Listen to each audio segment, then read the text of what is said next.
Masih seputar edukasi atau penjelasan teknis mengenai tindak pidana pemilu. Ini sebagaimana diatur di dalam pasal 476 ke dalam ketentuan Undang-Undang 7 2017 tentang pemilihan umum. Ada pertanyaannya, bagaimana Bawaslu memproses tindak pidana pemilu dalam pengambilan keputusan atau dalam bahasa normalnya pleno Bawaslu.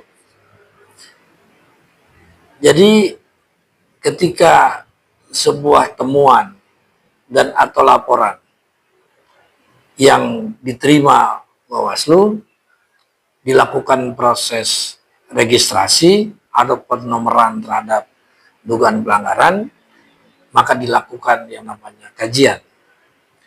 Ketika pleno memutuskan bahwa dugaan pidana pemilu itu memenuhi unsur setidaknya cukup bukti sebagaimana diatur dalam ketentuan pasal 184 KUHP, maka dalam waktu 1 kali 24 jam setelah diputuskan oleh Bawaslu memenuhi perbuatan dugaan pelanggaran, maka ini harus diserahkan kepada penyidik kepolisian Indonesia yang tergabung dalam Sentra Gakumdu.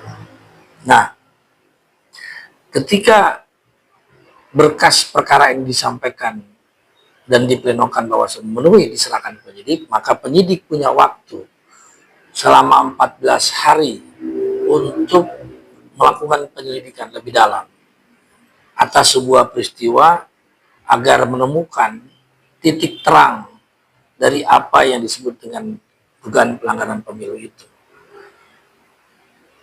Ketika masa waktu 14 hari atau sebelum 14 hari, penyidik bisa menyampaikan kepada penuntut umum. Dan ketika penuntut umum punya waktu 3 hari untuk memeriksa dan masih dianggap kurang atau belum cukup memenuhi P21, maka penyidik menerima kembali berkas dari penuntut umum untuk memperbaiki. Di samping penuntut umum juga memberikan catatan-catatan apa yang harus diperbaiki dan apa yang harus dilengkapi untuk kelengkapan berkas tadi. Setelah diperbaiki oleh penyidik, maka penyidik menyampaikan kembali kepada penuntut umum untuk dilakukan proses penyempurnaan penuntutan ke pengadilan. Di pengadilan, setelah diterima oleh penuntut umum, dalam menerima, memutus, memeriksa, dan mengadili, pengadilan punya batasan memutus sebuah perkara dugaan pelanggaran pemilu.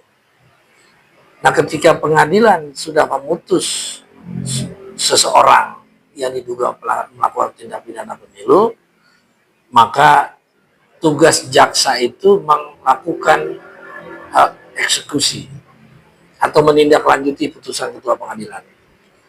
Tentunya terhadap putusan yang sudah berkekuatan hukum tetap atau ingkrah, maka dilakukanlah proses